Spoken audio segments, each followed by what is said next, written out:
Hey guys, welcome back. So lately aku tengok dekat banyak podcast, banyak usahawan yang sebelum ni aku tengok macam kaya siut diorang, kaya gila. Usahawan-usahawan Melayu yang aku happy tengok diorang kaya. Dan ada setengah yang aku sendiri pergi kelas diorang, aku belajar dengan diorang, aku tengok diorang as an example lah. Dan aku tengok sekarang banyak diorang masuk podcast, diorang bercerita tentang kegagalan diorang, macam mana diorang boleh bisnes boleh jatuh, which is sekarang ni diorang tengah terjatuh. Dan aku pun terkejut.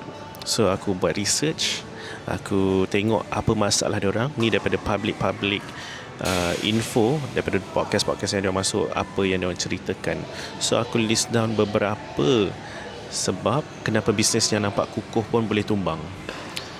Okay, daripada 3-4 bisnes yang aku buat research adalah benda sama je.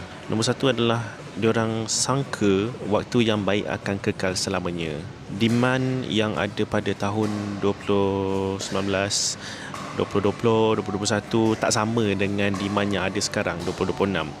Jadi kalau businesses yang macam kita, macam itu, walaupun yang bagus-bagus, yang berjaya gila, tak buat adjustment, tak buat pivot, tak tukar produk, tak tukar message yang sampaikan, pun boleh terus hilang demand, hilang business, hilang profit, hilang keuntungan juga. Sebab waktu COVID hari tu, as aku tengok, ramai yang diorang capitalize on, ramai orang tak boleh keluar dan banyak orang hilang pekerjaan. Dan bila ramai orang dalam situation tu, diorang sanggup explore business, diorang sanggup masuk jadi agent, masuk jadi stokis, masuk jadi dropship ke apa, sanggup beli barang orang untuk jual balik just untuk selamat kan, untuk survive. And also waktu tu juga aku tengok juga ramai juga desperate untuk hold on kepada bisnes diorang. Diorang sanggup masuk kelas ni, masuk kelas seminar tu, masuk kelas ni. So aku tengok bila time yang macam sekarang ni 2025, 2026, bila the market ekonomi dah makin stable, kita dah boleh keluar, dah tak ada PKP, orang dah tak buat dah dropship tu, orang dah tak jadi agent dah. So bila bisnes ni yang tak berubah ikut the market, bisnes ni terus gagal. Sebab apa benda yang diorang expect akan berlaku waktu tu dah tak ada dah. Diorang expect dia punya beribu-ribu agent akan stay untuk jual produk dia, dah tak ada dah. So dekat situ dia menyangka happy times akan kekal selamanya, tapi tak. So pengajaran kat situ is kita kena always adapt dengan market volatility.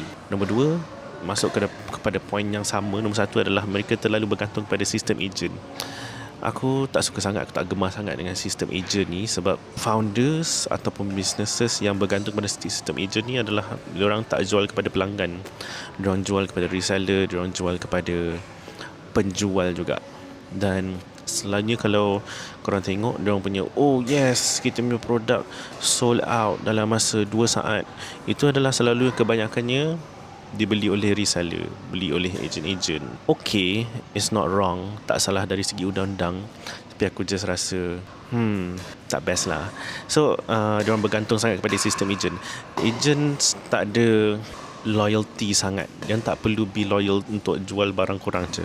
So bila produk korang dah tak ada demand, diorang akan jual produk orang lain. Dan dia semua at the same time tau. Kalau contoh produk tak laku ataupun banyak sangat agent, dah tak ada pembeli, dia nak jual kat siapa dah? Sistem agent ni bagi aku dia bukan selama-lamanya. Dia adalah, bagi aku adalah hit and run punya business model. Kau jual kat agent banyak-banyak dan kau tak kisah pun apa berlaku kepada agent kau. So nombor 3 adalah ni yang paling normal, adalah lifestyle inflation. Semua businesses yang naik, diorang akan upgrade dia punya lifestyle. Diorang akan beli kereta yang mahal, diorang akan beli rumah yang mahal. Dari perkongsian dekat podcast, dia kata dia beli satu kereta yang kat Malaysia ni ada dua je kereta macam tu. Dia bukan dua je, dia orang yang kedua beli kereta tu. Harga dalam 800,000 kot. Dan terkejut juga. Aku ingat dia banyak gila duit kan. So kenapa dia tak beli kereta cash yang harga 200,000 ke apa? Sebab aku assume down payment untuk kereta tu mesti dalam, kalau bayar 20% is 160,000 kan. So harga kereta yang 200,000 tu boleh kot dapat kereta yang best-best. So itu adalah lifestyle inflation yang kita tak dapat nak bayar. Terkejut juga, dia pun ambil loan untuk kereta yang harga 800,000 tu. Aku ingat obviously dia boleh bayar cash, tapi kenapa tak bayar cash kereta yang murah kan? I mean, bukan murah pun, luxury jugalah, 200,000. Selalunya businesses akan upgrade kereta, beli rumah yang besar, upgrade office mewah-mewah. Bagi aku sekarang businesses diorang lagi lean, lagi bagus. Maksudnya diorang hire freelance, selalunya work from home, tak perlu ada office, ambil pun contract basis. Sebab employees pun banyak sekarang diorang prefer freelancing, kan terikat kat satu company. Diorang suka work from home, diorang suka buat freelance, boleh kerja untuk 2-3 company at the same time kan. Jadi diorang pun dapat banyak duit, and korang pun tak perlu ada overhead yang tinggi. Okay, so masalah kat sini adalah bila banyak overhead tu, stress tau. Setiap bulan kau kena a certain level of revenue. So kalau tak dapat tampung, it's a rugi punya month. So itu stressful. Nombor 4 adalah cash flow. Masalah cash flow. Aku tengok common theme antara 3-4 perusahawan ini adalah diorang sangka diorang ada lebih banyak duit yang diorang ada, tapi mungkin dia declare berjuta-juta ringgit revenue, tapi sebenarnya profit lepas tolak tu adalah tinggal berapa ratus ribu je, dan dia spend lebih daripada profit tu. Bila tak buat costing betul-betul, especially in terms of duit, nanti mulalah tak bayar komitmen bulanan, tak bayar gaji pekerja, KWSP tak bayar, hutang, sewa, commission tak bayar. So bila dah mula nampak keretakan macam tu, mulalah bisnes tu akan slowly mati. Okay, dan last kali adalah yang paling bahaya adalah dia businesses dah rasa yang aku boleh buat 1 juta lah sebelum ni, takkan aku tak boleh buat 1 juta bulan depan. So itu adalah menyangka duit akan always datang.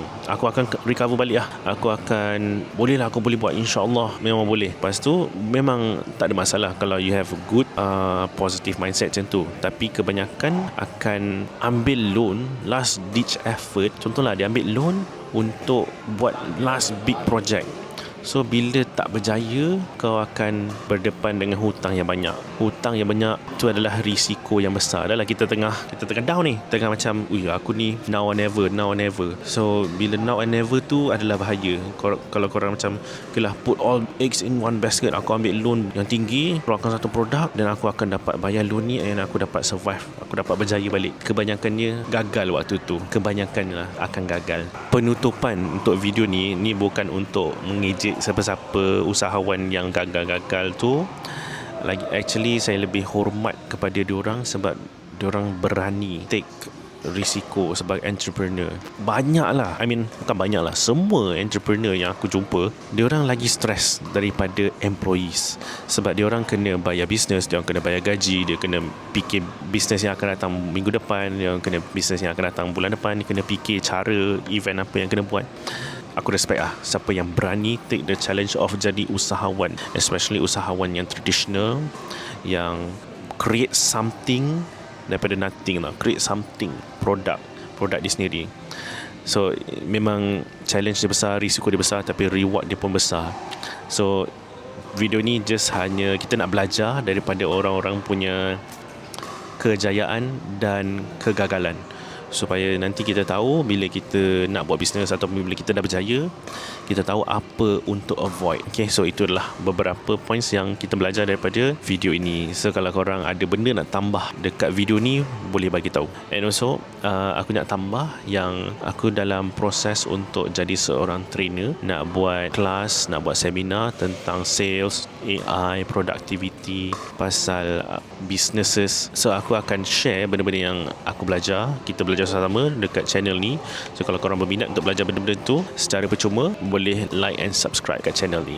Okay, see you guys next video.